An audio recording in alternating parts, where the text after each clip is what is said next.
Shalom, selamat pagi. Kita bersyukur pagi hari ini sekali lagi kita dapat merenungkan kebenaran firman Tuhan bersama dengan seluruh keluarga kita, seluruh jemaat kita, seluruh orang-orang percaya.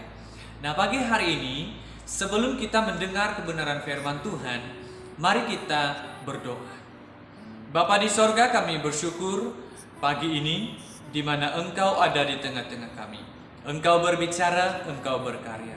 Di kesempatan yang indah pagi hari ini Tuhan, kami percaya Roh Kudus-Mu ada di tengah-tengah kami. Roh Kudus-Mu ada di dalam kehidupan kami. Roh Kudus-Mu ada di dalam setiap pribadi kami Bapa. Berkarya, mengajar kami, mendidik kami, agar kami lebih tetap mengandalkan Kristus, tetap setia, tetap merenungkan firman Tuhan dalam keadaan apapun kami hari ini, ya Bapa. Terima kasih Tuhan. Berbicaralah, berkaryalah, kami siap untuk mendengar kebenaran firman-Mu pagi ini. Haleluya, kami sudah berdoa. Amin. Nah, saudaraku yang dikasihi Tuhan, pagi hari ini saya senang sekali mengajak kita melihat kebenaran firman Tuhan yang cukup sederhana di dalam Yeremia 33 ayat yang 6. Firman Tuhan berkata, "Sesungguhnya aku akan mendatangkan kepada mereka kesehatan dan kesembuhan, dan aku akan menyembuhkan mereka dan akan menyingkapkan kepada mereka kesejahteraan dan keamanan yang berlimpah-limpah," kata firman Tuhan. Jadi kita dapat melihat 5 kisah kesembuhan bagi kita yang sedang terbaring sakit yang dilakukan oleh Tuhan di dalam kehidupan orang-orang percaya. Mungkin hari ini kita sedang mengalami sakit dan mungkin dokter sudah memberitahu kita bahwa kita akan selama-lamanya menderita penyakit tersebut. Atau mungkin juga dokter mengatakan kepada kita bahwa kita harus bergantung pada obat-obat tertentu. Mungkin juga kita sudah putus asa terhadap sakit penyakit yang kita deritai yang tidak kunjung sembuh. Nah, ada kabar baik yang kita perhatikan di sini, di mana Tuhan menjanjikan kesembuhan bagi setiap orang yang percaya kepadanya. Bukan hanya kesembuhan, tetapi juga kesehatan. Tidak peduli seberat apapun sakit penyakit kita, semua itu sudah ditanggung oleh Allah di atas kayu salib, di mana firman Tuhan mengatakan oleh bilur-bilurnya kita disembuhkan. Ya, kita layak menerima kesembuhan di hadapan Tuhan, asal saja kita percaya. Kita layak menerima janji Tuhan tersebut karena kita adalah anak-anak kesayangannya Tuhan.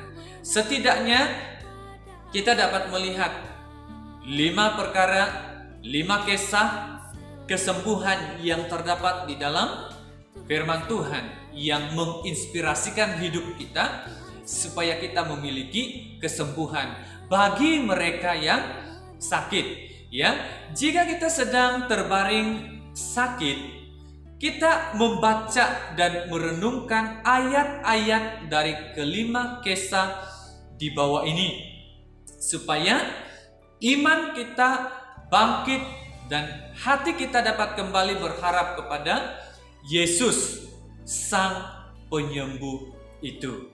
Yang pertama, kita melihat kisah yang pertama, yaitu wanita yang mengalami pendarahan selama 12 tahun disembuhkan oleh Tuhan. Markus 5 ayat yang ke-25 sampai kepada ayat yang ke-34.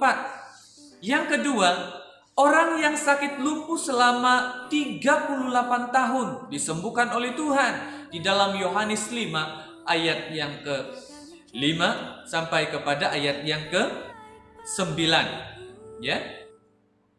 Yang ketiga, semua orang yang buruk keadaannya di dalam Matius 4 ayat yang ke-24. Yang keempat, Bartimius si buta.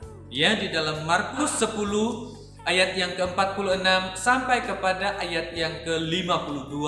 Yang kelima kita baca si tuli dan gagap. Di dalam Markus 7 ayat yang ke-32 sampai kepada ayat yang ke-35. Saya harap kita dapat meluangkan waktu untuk membaca dan merenungkan firman Tuhan tersebut. Mereka semua disembuhkan tanpa terkecuali. Tidak ada satu penyakit pun yang Yesus tidak dapat sembuhkan. Bahkan yang sudah mati pun dibangkitkan oleh Yesus. Mereka semua sembuh karena mereka percaya kepada Yesus, bukan karena saleh, taat, tidak pernah berbuat dosa atau rajin memberi, tetapi mereka percaya bahwa Yesus adalah Tuhan dan penyembuh di dalam kehidupan mereka. Berhentilah berpikir bahwa penyakit yang kita deritai ini susah untuk disembuhkan. Berhentilah berpikir bahwa sakit penyakit yang kita deritai ini membuatkan hidup kita tenggelam. Berhentilah berpikir bahwa kita sakit karena Tuhan yang mengizinkannya. Berhentilah berpikir bahwa Tuhan tidak mau menyembuhkan kita, sekalipun kita orang-orang percaya.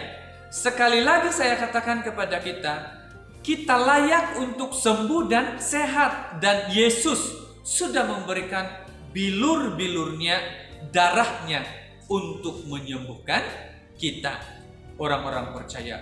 Mulailah gunakan otoritas atau kuasa Yesus dan usir sakit penyakit tersebut di dalam tubuh kita.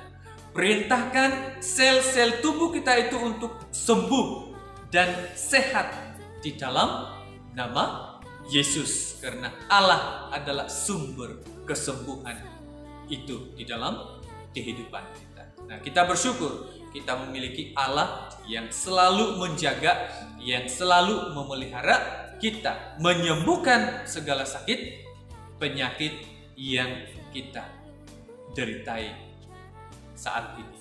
Kita bersyukur kita punya Allah yang berkuasa, yang sanggup melakukan mukjizat yang besar di dalam setiap kehidupan kita, orang-orang percaya. Jadi seberat apapun sakit kita, serahkan kepada Tuhan Sang Penyembuh itu. Haleluya. Firman Tuhan hanya sampai di sini. Tuhan memberkati. Mari kita berdoa. Bapa, terima kasih karena Engkau adalah Allah yang memberi kesembuhan kepada anak-anak-Mu yang sakit. Siapapun mereka, dimanapun mereka, yang ada di rumah, yang ada di hospital, yang ada di mana-mana saat ini, kami berdoa supaya tangan Tuhan menjamah dan menyembuhkan mereka dari sakit penyakit yang mereka deritai saat ini. Ya Bapa, karena kami percaya Engkaulah dokter, Engkaulah penyembuh itu di dalam kehidupan mereka semua. Ya Bapa, terima kasih Tuhan. Terima kasih Yesus, kiranya firman-Mu yang kami pelajari sebentar tadi mengajar kami untuk tetap mempercayakan hidup kami sepenuhnya ke dalam tangan-Mu Bapa, di mana Engkau sumber kesembuhan, Engkau sumber penyembuh di dalam sakit penyakit yang kami deritai, yang kami alami di dalam setiap kehidupan kami Bapa. Terima kasih Tuhan, terima kasih Yesus, kami sudah berdoa, bersyukur di hadapan-Mu. Amin.